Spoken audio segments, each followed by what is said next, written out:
4.5 কোটি পিস ডিম আমদানির অনুমতি। ডিমের বাজার নিয়ন্ত্রণে আনতে 4.5 কোটি পিস ডিম আমদানির অনুমতি দিয়েছে সরকার। মঙ্গলবার ৮ অক্টোবর বাণিজ্য মন্ত্রণালয়ের এক বিজ্ঞপ্তিতে এ তথ্য জানানো হয়। এতে বলা হয়, প্রাণিসম্পদ অধিদপ্তরের তথ্যমতে দেশে প্রতিদিন প্রায় ৫ কোটি পিস ডিমের চাহিদা রয়েছে। বর্তমানে ডিমের বাজার পরিস্থিতি বিবেচনায় ও বাজারদর স্থিতিশীল রাখার লক্ষ্যে সাময়িকভাবে সীমিত সময়ের জন্য নিম্নবর্ণিত প্রতিষ্ঠানগুলোর আবেদনের পরিপ্রেক্ষিতে ডিম আমদানির অনুমতি দেওয়া হয়েছে। এ আমদানির অনুমতির মেয়াদ আগামী ৩১ ডিসেম্বর ২০২৪ পর্যন্ত বহাল থাকবে। আমদানিকারীদেরকে আমদানির নিম্নবর্ণিত শর্তাদি অনুসরণপূর্বক আমদানির প্রয়োজনীয় কার্যক্রম গ্রহণ করতে হবে।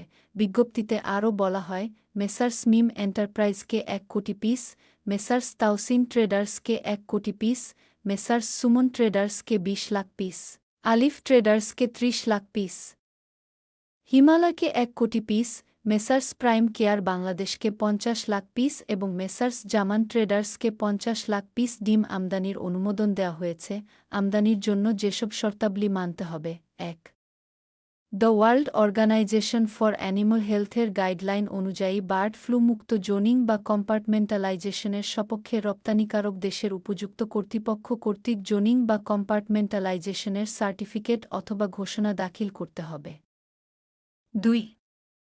আমদানিকৃত ডিমের প্রতিটি চালানের জন্য রপ্তানিকারক দেশের সরকার কর্তৃক নির্ধারিত বা ক্ষমতাপ্রাপ্ত উপযুক্ত কর্তৃপক্ষ কর্তৃক প্রদত্ত এভিয়ান ইনফ্লুয়েঞ্জা বা বার্ড ফ্লু ভাইরাস ও ক্ষতিকর ব্যাকটেরিয়ামুক্ত মর্মে সনদ দাখিল করতে হবে। ৩. সরকার কর্তৃক নির্ধারিত শুল্ককর পরিশোধ ও অন্যান্য বিধিবিধান মানতে হবে। ৪. ডিম আমদানির প্রতি চালানের অন্যূন ১৫ দিন আগে সংশ্লিষ্ট কর্মকর্তাকে জানাতে হবে। ৫.